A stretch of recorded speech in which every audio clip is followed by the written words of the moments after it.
Está aí agora questões relativas à imaginologia na cardiologia. Está quase acabando, quem votou, vota, quem não votou vai ter que perder. 3 segundinhos, vamos lá.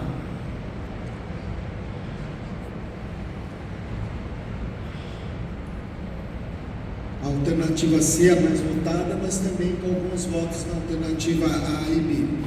Vou passar então para a resposta rapidamente. Então, Pastor Cola, a gente vai mostrar então que a alternativa correta é que na ruptura do VE as manifestações podem ser dor primordial persistente, náusea, agitação e hipotensão transitória abrupta. E eu acho que talvez valeria a gente comentar a questão número A e número B que apresentou, porque a C ela está autoexplicada, né? A questão já está pela maioria dos que votaram.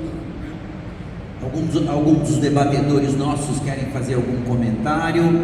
Se tiver algum comentário, mesmo da plateia, às vezes, será muito bem-vindo. A pergunta C é autoexplicativa. Alguém quer fazer algum comentário? Alguma dúvida?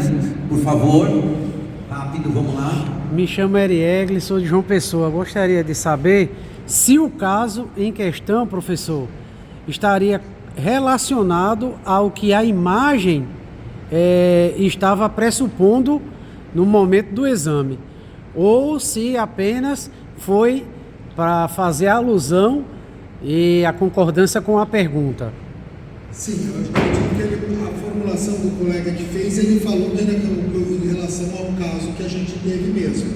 Esse paciente, pelo que ele me contou, é o caso que ele formulou essa questão do próprio paciente. Certo, tudo bem. Tá? Obrigado. Normalmente o que a gente vai ter, só para a gente dar prova, as questões vão estar relacionadas ao caso, normalmente a pista vai estar ali. Só para a gente corrigir aqui, mas eu vou só para adiantar, de não perder, elas são complicações que elas ocorrem no período hospitalar, então não são de 2 semanas frequentemente, e obviamente a maior prevalência não é o acometimento do ventrículo direito. Vou para a próxima questão rapidamente, para a gente poder ganhar tempo e a gente ter mais tempo de discussão.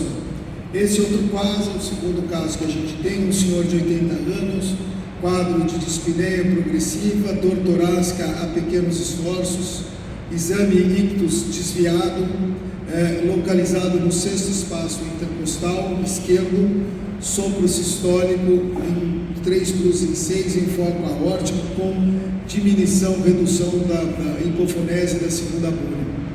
O eco transtorácico mostrou um grau de disfunção sistólica caracterizada por uma fração de ejeção remachada, a presença de um orifício de uma válvula aórtica com sinais de redução de sua mobilidade e calcificação, um gradiente, uma velocidade, um gradiente médio de 42 milímetros de mercúrio, uma velocidade máxima do Doppler de 4,1 metros por segundo, um orifício efetivo de fluxo na área valvar aórtica em torno de 0,9 centímetros quadrados, o que corresponde a 0,54 centímetros quadrados por metro quadrado de superfície corpórea. Está ilustrado o quadro das imagens que a gente observa aqui do lado esquerdo. Rodrigo, rápido, tem mais algum indicador de estenose aórtica grave ali ou esses são os principais? Aqui do que a gente tem em relação à diretriz, vamos comentar depois, mas para a gente não dar nenhum spoiler aqui do que a gente tem, tá? Então, em relação à estenose aórtica, qual a alternativa não correta, mas a incorreta? O teste ergométrico é indicado para pacientes sintomáticos para avaliar a capacidade funcional e, obviamente, está se relacionando a esse caso. O ecocardiograma de estresse está indicado para paciente que apresenta um gradiente sistólico médio menor que 40 milímetros de mercúrio, área valvar menor que 1 centímetro quadrado e fração de ejeção do ventrículo esquerdo menor do que 50%. A tomo para avaliar o score de cálcio valvar aórtico tem sido uma ferramenta útil e valores acima de 1.650 unidades de Armstrong reforçam a possibilidade de estenose valvar aórtica de grau importante. A valvuloplastia por balão é indicada para pacientes sintomáticos com instabilidade hemodinâmicas e impossibilidade momentânea de intervenção definitiva, seja ela TAV ou cirurgia convencional. E por fim, a estenose valvar aórtica com baixo fluxo, baixo gradiente paradoxal é definida como um volume injetado do ventrículo esquerdo indexado menor do que 35 ml por metro quadrado, gradiente médio VL menor que 40, área valvar aórtica indexada menor que 0,6 centímetros quadrados por metro quadrado e fração de ejeção do ventrículo esquerdo maior que 50%. Vamos votar e acho que cabe, vamos ver a discussão que a gente tem. Contando aí de 40 segundos para dentro. Vamos lá, turma. Opções A e C estão sendo votadas.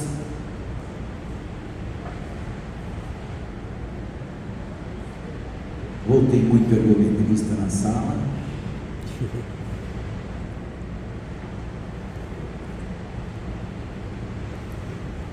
Dez segundos.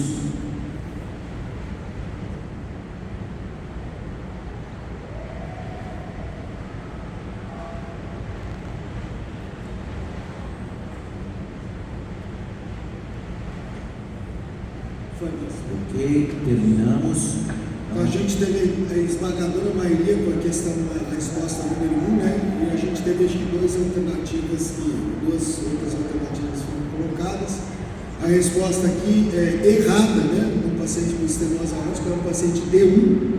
Então a caracterização de uma estenose aórtica D1 é aquela que é tudo concordante com estenose aórtica grave. A velocidade acima de 4, gradiente acima de 40, área valvar pequena. Tudo que não se encaixa na estenose aórtica quando tem discordância, a gente chama de D2 ou D3. A D2 é aquela onde você tem gradientes baixos, área valvar pequena, entretanto tem uma fração de ejeção reduzida, que seria exatamente o paciente que seria o item B, que está correto. E a que a gente chama de D3 é essa paradoxal low gradient, onde a gente tem gradientes baixos, área valvar pequena, a fração de ejeção é preservada acima de 50%, entretanto, o volume injetado por cada batimento ele é menor do que configurado como menor que 35 ml por metro quadrado. Como a questão diz sobre teste ergométrico, eu vou passar para alguém que tem pouca experiência em teste ergométrico. Doutor Mastrocola, o senhor poderia comentar, por favor? Então, segundo a última diretriz que a gente tem, a diretriz de 2010, estenose aórtica sintomática é grau 3 de indicação, não há indicação, então a pergunta incorreta é a A, devidamente. Com estenose aórtica houve uma mudança de paradigma nos últimos anos, onde era uma contraindicação absoluta nas estenoses aórticas graves, mas assintomática passa-se a ser efetivamente uma contraindicação no teste, mas para os assintomáticos hoje o teste ergométrico pode ser aplicado. Então é efetivamente a correta. O que matou foi o sintomático aí, né? Foi o sintomático que matou. Ok. Então é tutorial isso para vocês, turma. Deve se confirmar na nova diretriz outra vez. Rapidamente para a questão número 3 de eco. Mulher de 55 anos, quadro de febre, adinamia, queda do estado geral, com inência de cerca de 2 semanas. Exame físico, um sopro sistólico, 3 cruzes em 6 em foco mitral, irradiado para axila e dorso. O ecocardiograma, uma fração de ejeção de 59% e apresentando imagens ecodensas, algodonosas, sinais de vegetação, endocardite infecciosa. Aparentemente me parece na face atrial da cúspide anterior e posterior da válvula mitral, gerando uma falha de captação e uma insuficiência mitral, obviamente grave. Então essa é a imagem que a gente tem dessa paciente de 55 anos, e a questão que a gente advém dessa imagem é qual é a alternativa correta em relação ao tratamento cirúrgico dessa afecção do paciente que é endocardite infecciosa. Número A, deve ser considerada a presença de insuficiência cardíaca, alto risco de embolia e infecção não controlada. Item B, não existem evidências científicas que indiquem melhora da mortalidade da endocardite com o tratamento cirúrgico mais precoce. Item C, evita a necessidade de antibiótico terapia após a intervenção. Item D. Nas endocardites valvas cardíacas, a primeira opção de tratamento cirúrgico é implante de prótese valvar biológica. E o item E. Contraindica-se a realização de cirurgia de revascularização associada ao tratamento cirúrgico da endocardite. Então, são todas questões direcionadas à endocardite. A gente já abre a votação para os senhores.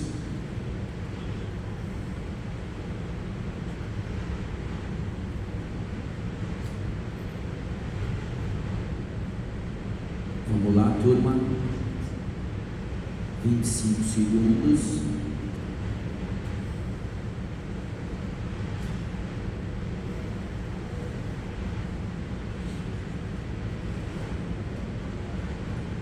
Maioria esmagadora, letra A.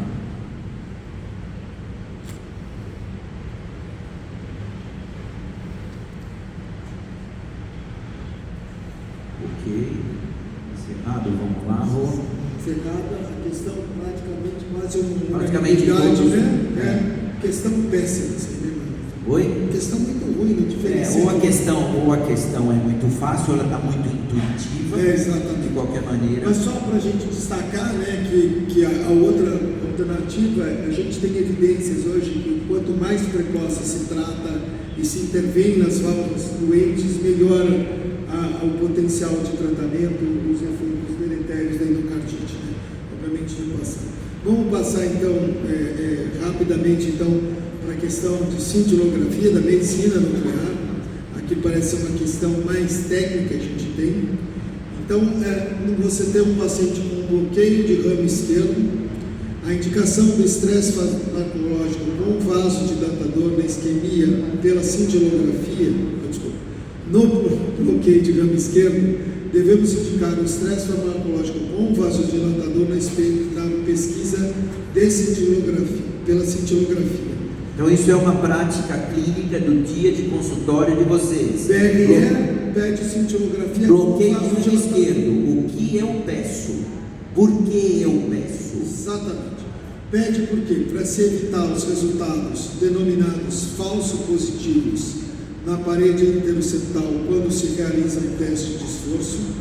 No item B, para se evitar maior sobrecarga ventricular esquerda ocasionada pelo teste de esforço. No item C, pacientes com bloqueio de ramo esquerdo têm risco cardiovascular aumentado e o teste de esforço então estaria contraindicado por essa condição. Item B, o estresse com vasodilatador induz a menor aumento da frequência cardíaca, porém leva a maior heterogeneidade do fluxo sanguíneo coronariano. Isso aumenta a chance de desmascarar quadros isquêmicos nos portadores de bloqueio de ramo esquerdo. Sim. E por fim, o bloqueio de ramo esquerdo ocasiona uma movimentação atípica do septo ventricular. Sendo assim, o aumento da frequência cardíaca melhora o movimento paradoxal do septo e, consequente, aumenta a perfusão da parede, podendo ocasionar resultados falsos negativos quando se realiza as outras modalidades de estresse. Então, podemos colocar já em votação, essas são as questões que a gente tem pertinentes à indicação da cintilografia com vasodilatador na presença de bloqueio de ramo esquerdo. Então vamos lá, turma, essa é uma das perguntas mais prevalentes dentro da área de cintilo e pesquisa de doença arterial coronária. E essa é uma questão, Mastro Paula, que nós, no CJT, gostamos muito, porque ela realmente atesta a habilidade, o conhecimento do dia a dia do cardiologista, né? Então, assim, é uma questão que seguramente, se a gente recebesse, ela estaria na prova, né? Então, alguns segundos ainda. Opa. Podem continuar votando aí um pouquinho. Pode voltar com a gente nisso. Já temos mais um equilíbrio, mais ou menos, de uma distribuição menos desigual, né, das respostas, né? Acho que aqui também, Mastro, eu vou pedir a gentileza, a gente terminou aqui, vamos mostrar a resposta correta, Mastro, você comentar as questões que as pessoas fizeram, justamente pela tua área de atuação, né? Então vamos lá. Vai projetar a resposta. Desculpe, Mastro. Então vamos comentar rapidamente o bloqueio de ramo esquerdo. O que eu peço na prática clínica? Se eu pedir teste ergométrico para investigar um bloqueio do ramo esquerdo, olhando as imagens da cintilografia, eu estou aumentando a mobilidade do septo, frequência cardíaca maior, maior motilidade.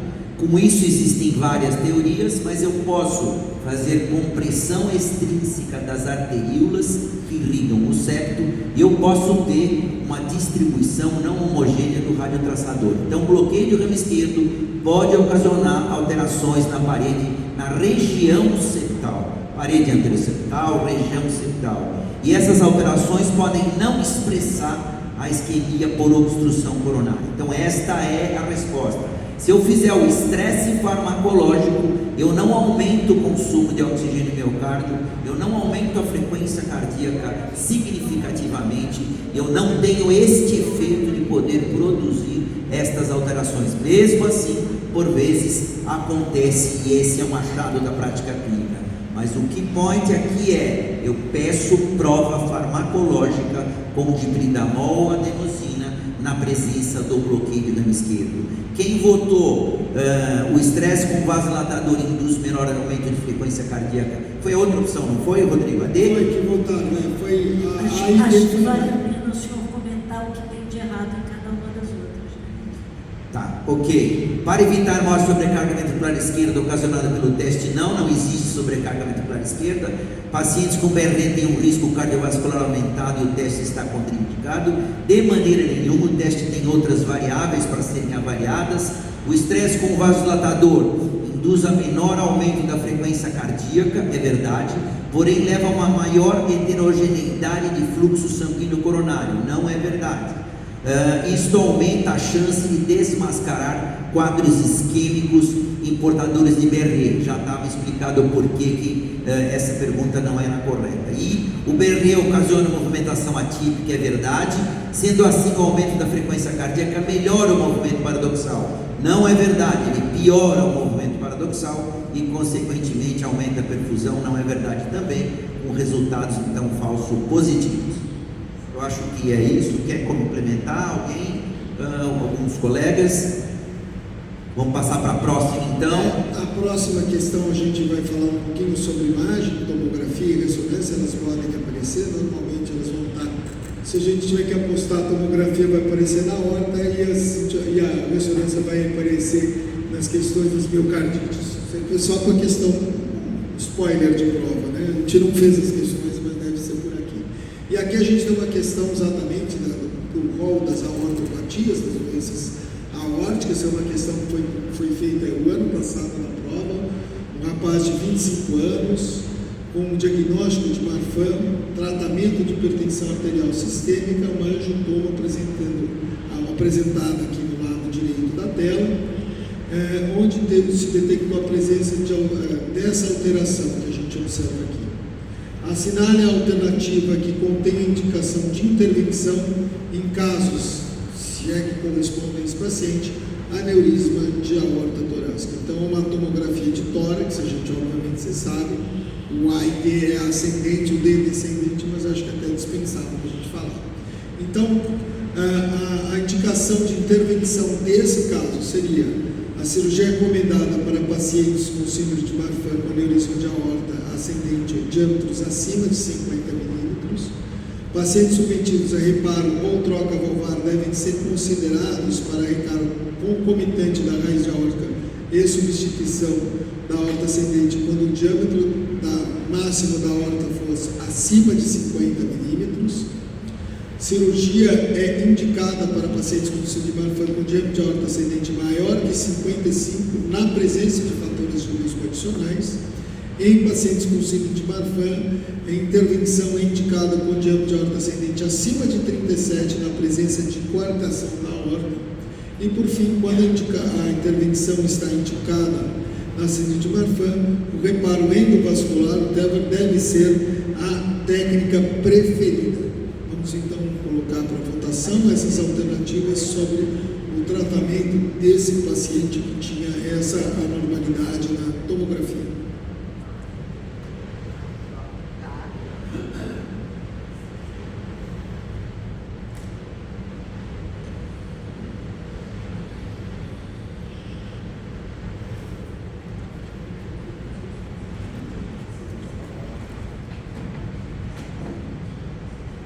Aqui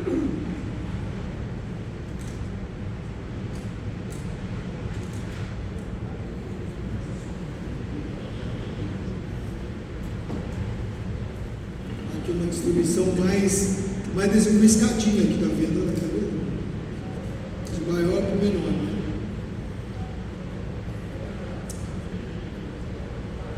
Ok, encerrado.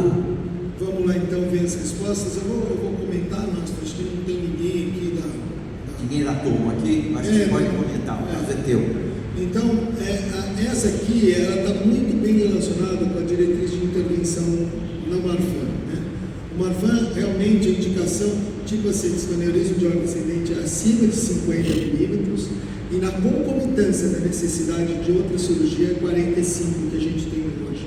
Há discussão sobre isso, mas é o que tem na diretriz. Isso reforça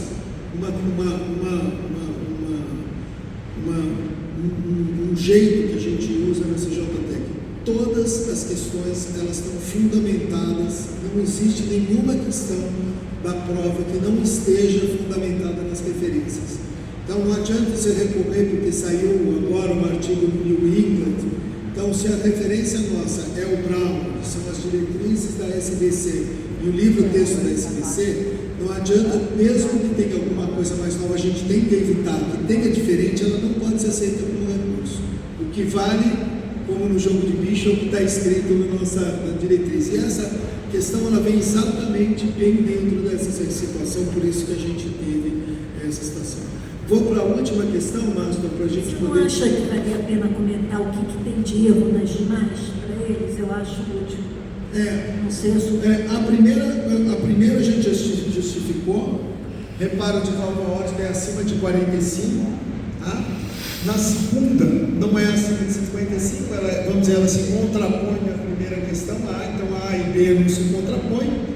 A D, a indicação acima de 37 na marcação da aorta, a gente não tem essa recomendação em diretriz. E a terceira, o reparo endovascular, ele é como você tem uma alteração da parede da aorta por causa do colágeno, das alterações do metabolismo de colágeno, ele não se adequa, a gente normalmente tem que fazer um tratamento endovascular, não é o mais adequado nessa situação. Muito bem, vamos então para a última questão de cardiologia. Cardiologia é uma questão que deve ter na prova, porque a gente tem um posicionamento recente, então recomendaria que dá uma lidinha. E aqui a gente vai trazer um caso de um paciente de 40 anos, apresentando insuficiência cardíaca com fração de ejeção reduzida de 33%. Investigação com ressonância onde se mostrou uma miocardiopatia dilatada não isquêmica. Revisando a história clínica pregressa, o paciente comentou ter sido tratado com sarcoma de Ewing aos 20 anos de idade.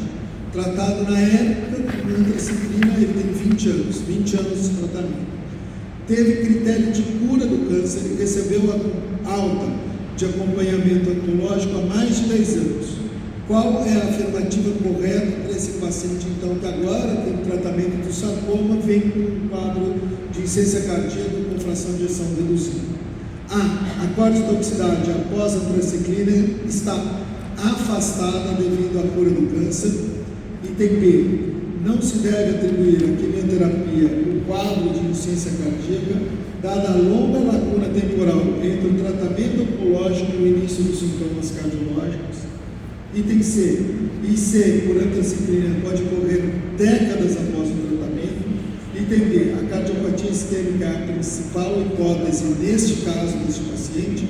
E item E, a dose cumulativa de antraciclina não está relacionada ao aumento do risco de cardiotoxicidade. Podemos começar a votação, por favor? Eduardo.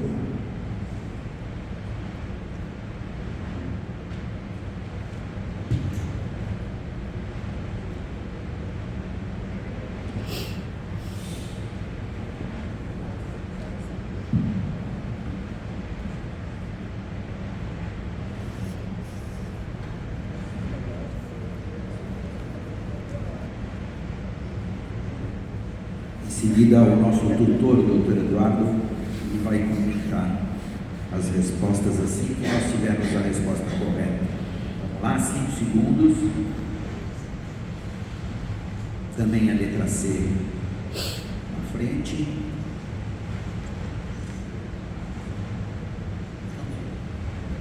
Entendeu? Então está a sua resposta correta mesmo assim. Perfeito. Primeiro, agradeço também. E acho que realmente a gente fez uma aula agora pela manhã e passou a mensagem de que na disciplina, 98% das vezes ela ocorre no primeiro ano, mas tem aqueles 2% que pode então persistir por décadas e ainda assim acometer o músculo cardíaco. Então a opção correta é a letra C. Então a questão A não tem sentido, porque a cura do câncer não é o impeditivo do paciente evoluir depois com insuficiência cardíaca ou com outra cardiotoxicidade. A lacuna de tempo, então a própria resposta C já responde. A cardiopatia isquêmica nesse caso não é a principal hipótese, apesar de que às vezes a gente tem métodos alguma chance de um falso negativo. A ressonância é um bom método para a gente avaliar o perfil de cardiopatia isquêmica. Muitas vezes o padrão de fibrose muitas vezes nos indica que essa não é a principal hipótese nesse caso, então não estaria certo. E a dose cumulativa sim é um fator muito importante, em doses acima de 300, 450, a gente sabe que vai tendo um efeito de aumento de cardiotoxicidade exponencial. Então acho que é importante a gente ter isso em mente, e às vezes nesse cenário a gente já está indicado fazer alguma cardioproteção, tem estudos com stop-CA aí para pacientes com linfoma, para a gente utilizar a atorvastatina, tem doxorubicina lipossomal que a gente pode indicar para o oncologista, e também dexrazoxane acima de 300 mg por metro quadrado de doxorubicina também estaria indicado. Muito obrigado. Eu vou aqui passar a bola para o Thiago, que vai fazer as perguntas de arritmia. Obrigado, pessoal, para quem for fazer a prova, boa sorte. Estaremos online acompanhando vocês, torcendo pelo sucesso de todos. Aqui na continuidade, convidar o Dr. Thiago Rocha Rodrigues.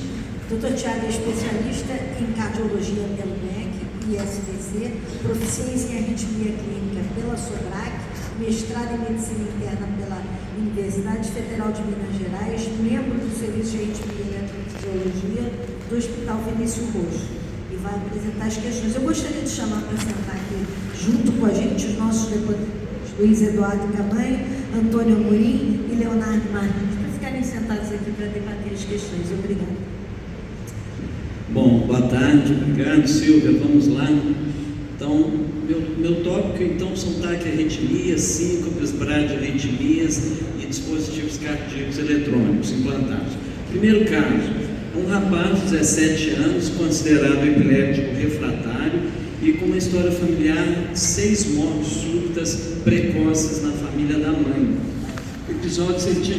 Iremos agora para as questões de taquiarritmias, bradiarritmias e cardiodesfibriladores implantados. Aqui o Dr. Eriegli falando diretamente do Rio Grande do Sul, na cidade de Porto Alegre, do 78º Congresso Brasileiro de Cardiologia. Não esqueça de se inscrever no meu canal, Dr. Eriegli Cardio _92, para acompanhar aí todos os tópicos relativos ao Congresso Brasileiro de Cardiologia. Curta, compartilhe e comente. Sua opinião é muito importante e seu engajamento fará com que sejamos estimulados a postar mais conteúdo. Grande e forte abraço.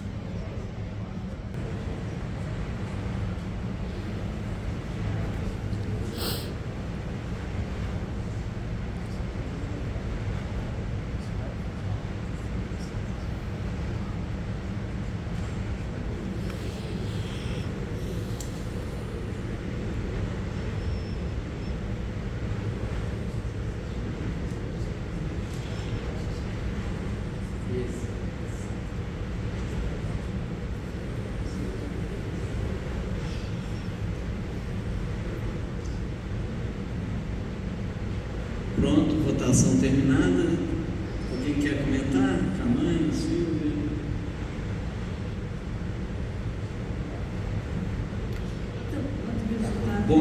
vou mostrar então. Assim. A votação. Pronto. Bom, nesse paciente eu optei por uma monitorização prolongada dele, já que o estudo eletrofisiológico poderia ser uma indicação se houvesse na história clínica uma nítida associação da perda de consciência com palpitação taquicárdica, mas isso não havia. Então eu indiquei um monitor externo, e aqui vejam, depois de mais ou menos uns 30 e poucos dias de monitorização, ele teve um evento com convulsão e com esse registro no monitor. Ele ficou mais de 1 minuto em assistolia. Então, qual o melhor tratamento para o paciente? Orientação para síncope vasovagal e tranquilização do paciente acerca da benignidade do quadro, orientação para síncope vasovagal e fludrocortisona, marca-passo cardíaco definitivo dupla câmara e suspensão dos anticonvulsivantes, pois trata-se de doença do nó sinusal, cardioneuroablação, troca dos anticonvulsivantes e encaminhar para um serviço especializado em tratamento de epilepsias. Podemos votar.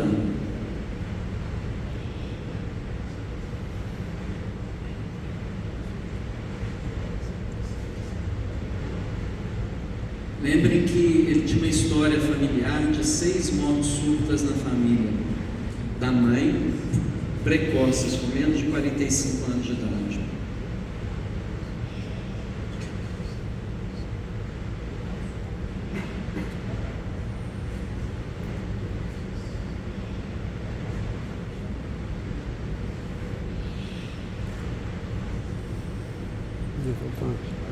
Cardioneuroablação.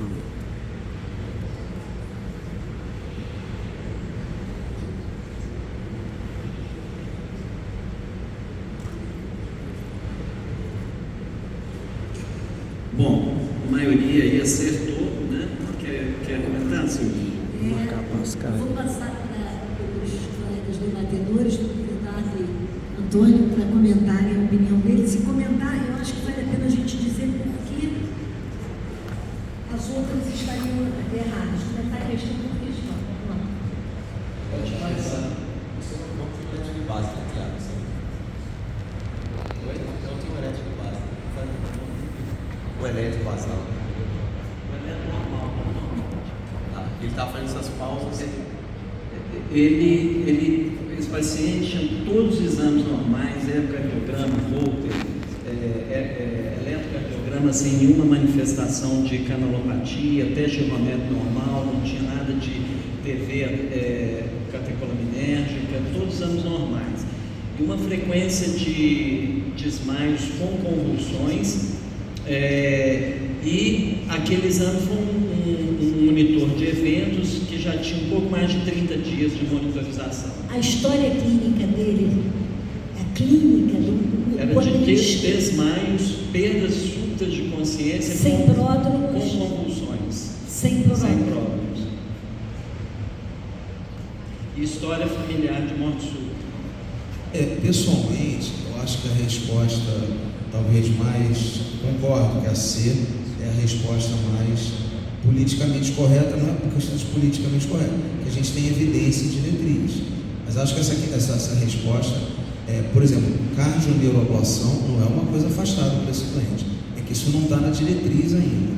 Eu pessoalmente tentaria, inclusive, com a faixa etária dele, propor um procedimento de cardioneuroablação. Mas assim, se a gente for... Mesmo com essa história familiar de morte súbita, que ele ficou naquele monitor, eu contei pelo menos uns 2 minutos de assistolia. Sim, mas assim, qual seria essa cardiopatia familiar para isso?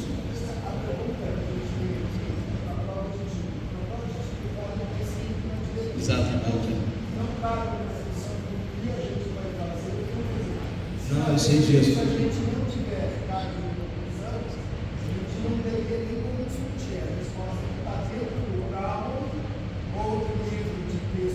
Da diretriz.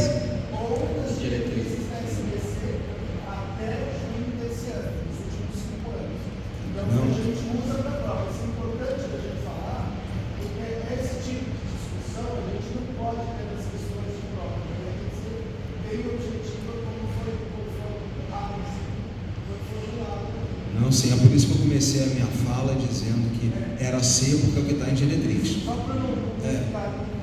problema é que quando você também tem outras questões que permeiam o assunto, pode gerar dúvida. A questão é essa. Mas, enfim, é a C que é o que está previsto nas diretrizes. E esse caso já tem mais de 15 anos. Esse paciente colocou o marca-passo, retirou os anticonvulsivantes, nunca mais teve nenhuma síncope. Só mostrando rapidamente a recomendação da diretriz brasileira de dispositivos, inclusive desse ano, a doença do nosso sinusal, né, que se caracteriza pelas diversas bradicardias, síndrome braditáquica, sem causa passível de tratamento, né, removível, né, ou que induzida por fármacos, com documentação de sintomas durante a bradiarritmia, né? Então, se você consegue documentar como foi feito, é a indicação de marca-passo, ok? A diretriz que acabou de sair do forno. Bom, vamos para mais um caso aqui. A mensagem desse caso é que doença do nosso sinusal pode ocorrer em pessoas jovens também. Não é muito comum. Doença do nosso sinusal é uma doença do paciente idoso, mas ocorre em todas as faixas etárias, inclusive mais jovens. Esse é um outro paciente masculino, 78 anos, também perdas de consciência súbitas, inexplicáveis, com pródromos curtos, mais ou menos a cada 2 meses.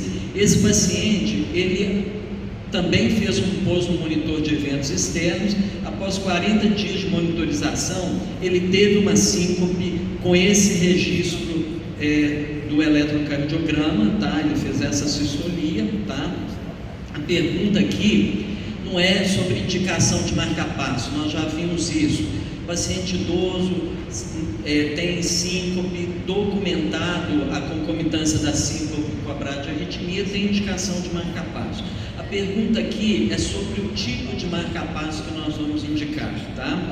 Então, qual o melhor tipo do marca-passo para esse paciente? O marca-passo DDD, dupla câmara, com intervalo AV curto para assegurar a estimulação ventricular em ampla proporção dos batimentos, ou então o marca-passo VVI unicameral para estimulação apenas nos momentos da bradicardia súbita, marca-passo ressincronizador, cardiodesfibrilador multissítio, ou marca-passo DDD dupla câmara com programação de algoritmos de preservação da condução AV intrínseca.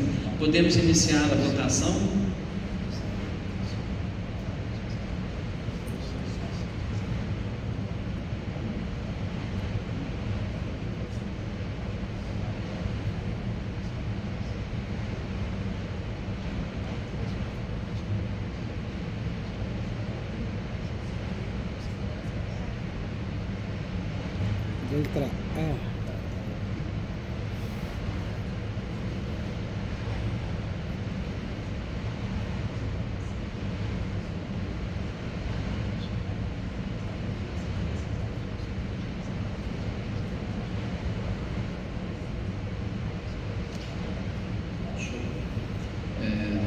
Mostrar a resposta. Isso. Vocês querem comentar?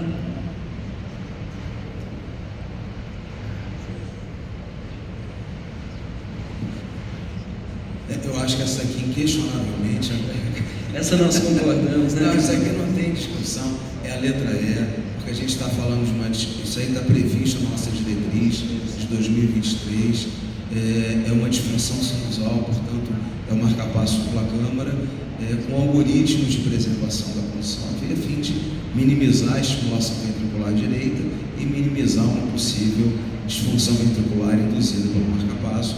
Inquestionável a resposta correta. Exatamente, né? Então, para aqueles que marcaram com um intervalo AV curto para ficar estimulando o ventrículo o tempo todo, a mensagem é que a gente, como o problema é no nosso sinusal e não na condução AV, a gente procura preservar a condução AV para evitar a dissincronia que a estimulação do ventrículo direito produz. A estimulação do ventrículo direito provoca um bloqueio de ramo esquerdo iatrogênico. Isso em alguns pacientes pode levar à disfunção ventricular, então, se for possível, a gente procura evitar a estimulação ventricular desnecessária. Então, aqui é a diretriz, essa última brasileira, né? A gente estimula dupla câmara, porque também muitos pacientes, principalmente idosos, eles podem desenvolver bloqueios atrioventriculares no futuro, então a indicação é colocar mesmo dupla câmara, mas todos os fabricantes de marca-passo têm algoritmos diferentes para preservar a condução AV, e isso está indicado, segundo a nossa diretriz, né? E uma revisão sistemática de grandes estudos mostram que as estimulações AI ou DDD reduzem a incidência de FA e AVC em comparação com a estimulação VVI. Então nós não pomos marca-passo VVI se a gente pode estimular o ato. A preservação da condição AV intrínseca previne o remodelamento do ventrículo causado pela estimulação crônica do ventrículo direito, que pode levar à disfunção ventricular. Bom, vamos mudar completamente agora o caso. Esse é um senhor de 75 anos, portador de cardiomiopatia dilatada, sorologia para tripanosoma cruzi positiva, ele era sabidamente chagásico, encaminhado após uma perda de consciência de origem indeterminada, fração de ejeção 36%.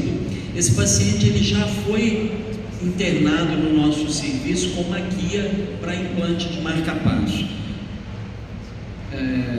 Aqui é uma descrição da perda de consciência feita pelos familiares. Ele estava sentado em repouso, ele perdeu a consciência precedido por poucos segundos, foram pródromos muito rápidos, em que ele teve tontura, sudorese e dispneia, rapidamente perdeu a consciência, ficou com os olhos abertos, postura tônica, sudorese profusa, respiração agônica e cianose. Os familiares instintivamente realizaram manobras de ressuscitação cardiopulmonar por alguns minutos, e aí o paciente recuperou após mais ou menos uns 3 a 4 minutos. Esse é um eletro típico de paciente chagásico, um eletro que nós fizemos no hospital, em que na sessão aqui não é de eletro, eu vou descrever o eletro: ritmo sinusal, bloqueio completo de ramo direito, bloqueio divisional anterosuperior esquerdo e uma extrasístole ventricular isolada aqui. Então, um eletro típico de um paciente chagásico, um bloqueio bifascicular com extrasístole ventricular. Então, um bloqueio bifascicular num paciente que teve uma síncope dramática. E esse paciente, ele já internou com esse holter.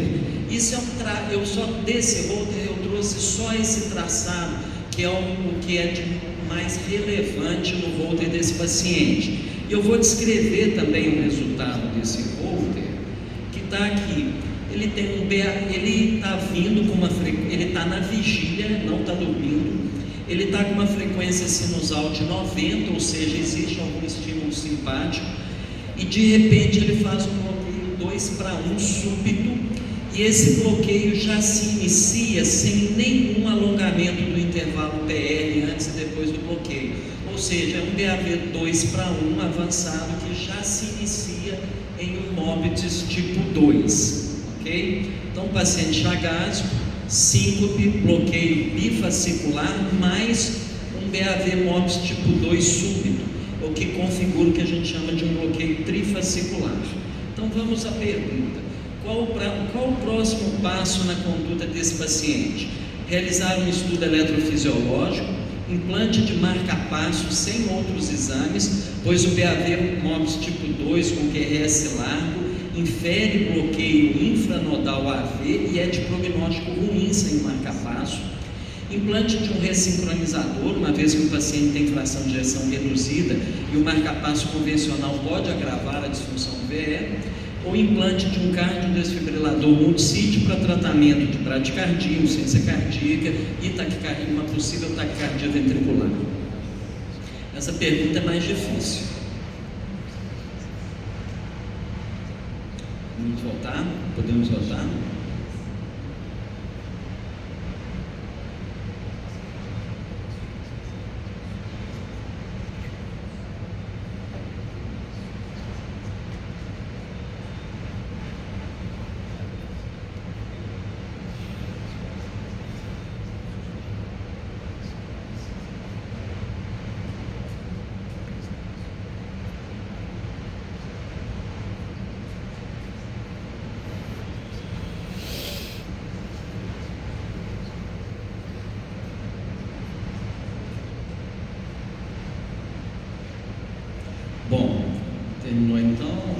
passar aqui. Vamos o que a gente fez. Realização de estudo eletrofisiológico, vocês concordam? A gente estava justamente em dúvida isso, que tem uma fracionação 36, já no paciente não teria indicação de cara de colocar resincronizador CDI. Exato, mas Acho que o problema é que ele é Chagas. Se fosse uma miocardiopatia não Chagas, não tem dúvida, que é para CDI de cara, mas é Chagas. Vocês fariam um estudo eletrológico ou já colocariam um CDI de cara? Então, Chagas, cara, 36%. Como? Com 36% não. Pela diretriz, o ponto de corte é abaixo de 35%. Eu acho que pela diretriz também, o ponto de corte é 35, e se for maior que 35 a fração de injeção, um TV sustentado, né, ou indutivo. Então, acho que, de fato, a resposta é estudo eletrofisiológico pela fração de injeção. Eu acho que sim.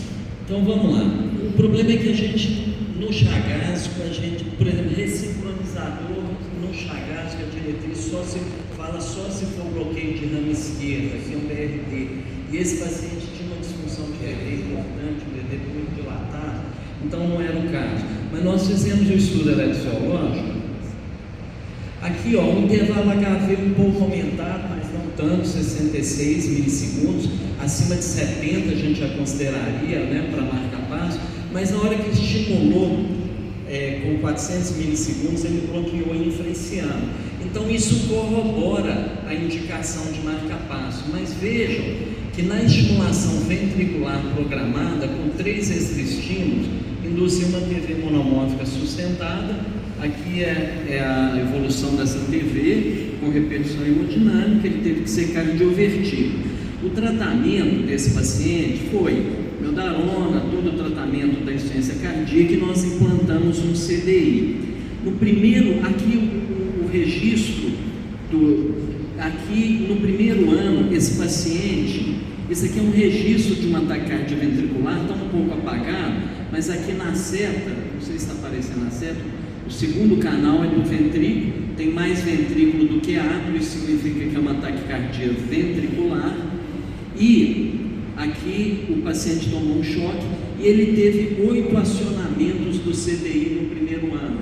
Então, a mensagem desse caso é que paciente chagásico com distúrbio de condução atrioventricular com indicação de marca-passo, a gente tem que ver muito bem a história clínica, porque a síncope desse paciente foi uma síncope muito grave, a gente não poderia errar. Se a gente seguisse o que tinha sido recomendado inicialmente para esse paciente, a gente teria colocado o marca-passo e esse paciente provavelmente teria tido uma morte súbita no primeiro ano, tá certo? Vamos passar rapidinho, que o tempo está passando. Então aqui eu vou rapidamente as indicações de marca-passo nas diretrizes. BAV de segundo grau, MOBS tipo 2, BAV 2/1, QRS largo, tem indicação. Síncope com bloqueio infraiciano, tem indicação de marca-passo. Síncope com intervalo HV maior que 70 milissegundos, tem indicação de marca-passo. Então esse paciente tinha indicação de marca-passo. Aqui TV não sustentada com indução de TV sustentada no estudo eletrofisiológico, indicação 2A. Aqui, diretriz de doença de Chagas, que eu participei dessa diretriz, acabou de ser publicada, na prevenção secundária da doença de Chagas, síncope com TV sustentada monomórfica induzida ao estudo eletrofisiológico, fração de ejeção menor do que 40, tem forte indicação para o desfibrilador na doença de Chagas, tá certo? Bom, o tempo tem aí uns 3 minutinhos, eu coloquei algumas questões que vocês encaminharam. Vamos rapidamente então. Essa é uma pergunta cedida pelo Camanho. Vamos lá. O CDI está indicado em pacientes com história de infarto do miocárdio, sob tratamento farmacológico otimizado, que evoluam com disfunção ventricular, fração menor que 35%, classe funcional 2 e 3, a partir do 15º dia do infarto. B. Na cardiopatia não isquêmica, o CDI está indicado em pacientes com fração menor ou igual a 35%, tratamento farmacológico otimizado, classe 2, 3, 4 ou 4 refratária, independente da perspectiva ou não de transplante cardíaco. C. Na cardiomiopatia hipertrófica, o estudo eletrofisiológico é um método útil para definir a indicação de CDI. Na síndrome de Brugado, o CDI está indicado quando a síncope inexplicada, de provável causa arrítmica e padrão de Brugada tipo 1 espontâneo no eletro. Ou então, na miocardiopatia não compactada, o CDI deve ser considerado quando houver outros fatores de risco associados, independente da fração de ejeção, pelo caráter maligno da não compactação do VE. Vamos iniciar então a votação.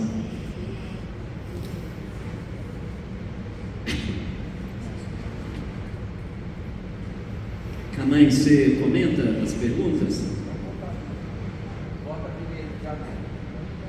Pois é, a votação está seguindo.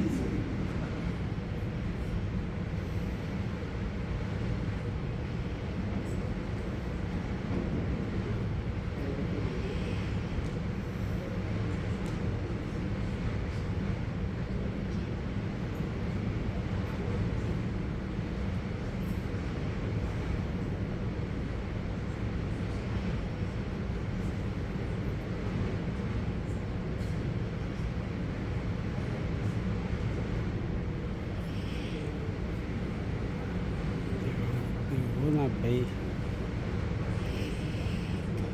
Bom, então terminou a votação. Camães. Rapidamente, a resposta correta é a D, porque na síndrome de Brugado o CDI está indicado com síndrome explicada, provável causa arrítmica, maligna e em Brugada tipo espontânea. A letra A está errado porque nunca no 15º dia do evento. Pós-infarto do miocárdio, a gente só vai pensar em profilaxia primária a partir de 40 dias do evento agudo. Então, esse é o erro dessa questão. Na B, o que está errado é a classe funcional 4.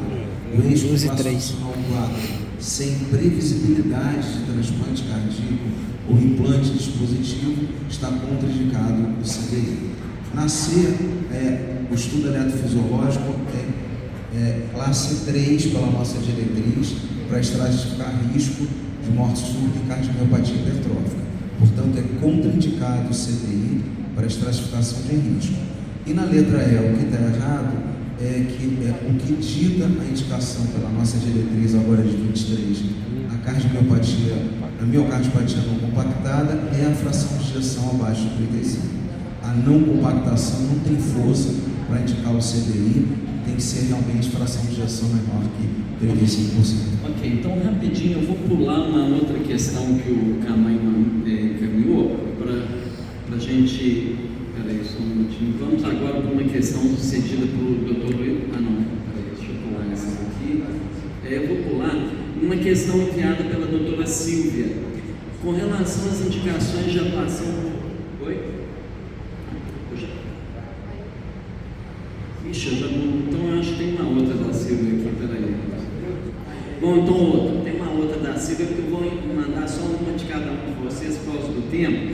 Então, essa questão é da doutora Silvia também. Paciente masculino, 47 anos, com episódios frequentes de fibrilação atrial. O ecocardiograma mostra coração estruturalmente normal e fração de ejeção preservada. Qual a droga de escolha para o controle do ritmo nesse paciente? A propafenona, B, amiodarona, C, quiridina, D, beta-bloqueadora, E, sotalol. Iniciar a votação. Podem iniciar. Está preservada a fração de ejeção.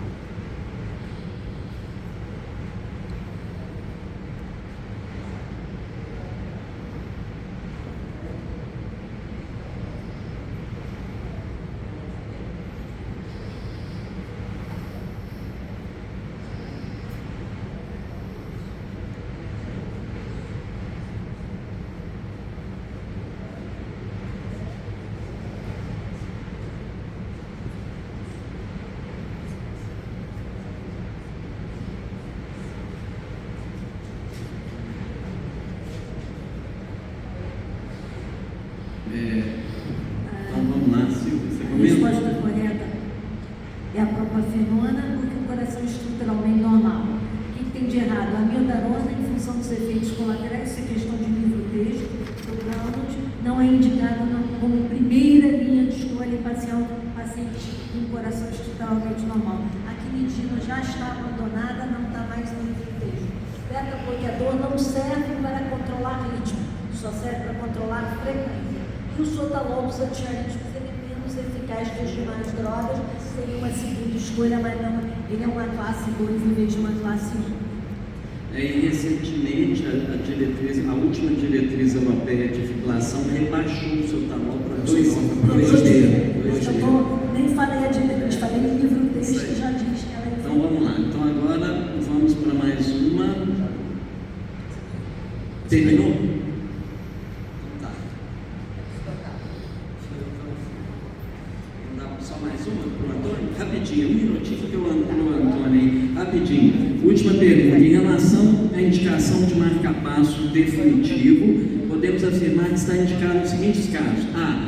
Maior de 40 anos, síncope recorrente, pausa sintomática maior do que 3 segundos, documentada, pausa sinusal BAV, ou então pausa maior de 6 segundos assintomática. B. Bloqueio AV avançado pós-infarto, que persista por pelo menos 48 horas após o início do quadro. C. Doença do nó sinusal sintomática, sem causa reversível ou induzida por fármacos imprescindíveis e com documentação de sintomas relacionados à bradicardia. D. Portador de FA com baixa resposta ventricular e com sintomas atribuíveis à bradicardia. B e E, BAV avançado ou bloqueio de ramo alternante pós-TAV persistente por pelo menos 24 a 48 horas, é para marcar a alternativa errada. Pode iniciar a votação.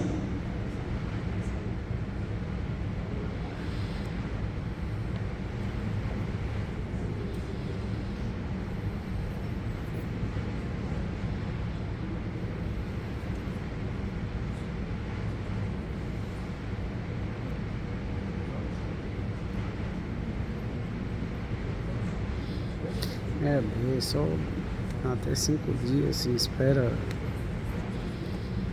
aí após infarto.